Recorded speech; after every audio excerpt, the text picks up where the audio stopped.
Hello, I'd like to introduce you to a game that my daughter created when she was in primary school to practice her times tables. She basically didn't want to do the homework that was set because it included a timer, so she created her own fun game to practice the times tables instead.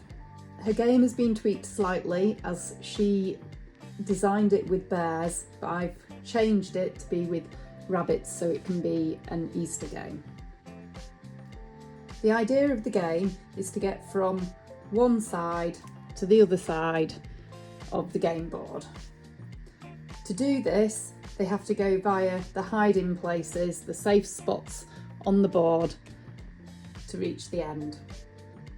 To create the game, all you need is to design your own board and 12 rabbit playing cards.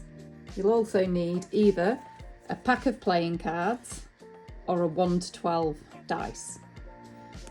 If you're using the cards, then you remove the kings, and the jacks will be worth 11 and the queens will be worth 12. We're going to use a dice. The first thing you need to do is decide which times tables you're going to practice. We're going to practice the 4 times table. You each need 6 rabbit cards and a different coloured pen. You take it in turns to write the 4 times table.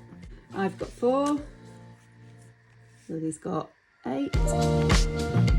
You'll notice that our rabbits have got names because Evie, when she designed the game, she liked to cheer the animals on as they raced across the board.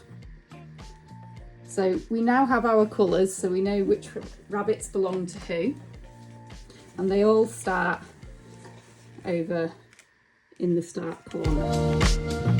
We then take it in turns to roll the dice and move a rabbit. It doesn't matter whose team the rabbit is on, you will move the rabbit.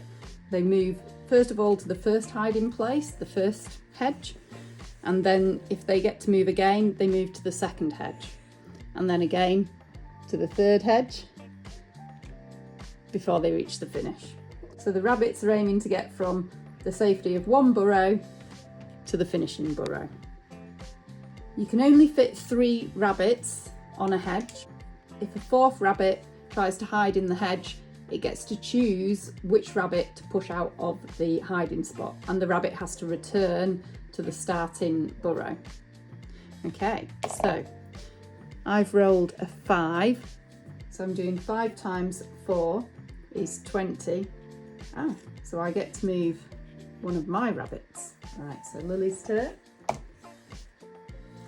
So 5 times 4, she gets to move my rabbit. Lily has rolled 4 and got 4 times 4 is 16, but there isn't any space in this hedge, so she gets to choose which rabbit to push out of its hiding spot, which she's chosen one of mine, so that hers can go to hide in the hedge. And mine has returned to the safety of the burrow at the start. So I've rolled 11, and 11 times 4 is 44. For a short game, it can be just the first rabbit that makes it to the finishing burrow that wins, or you can try and get the first 3 rabbits or your full team of rabbits across to the burrow. I've managed to get 3 of my rabbits across. Hope you enjoyed the game.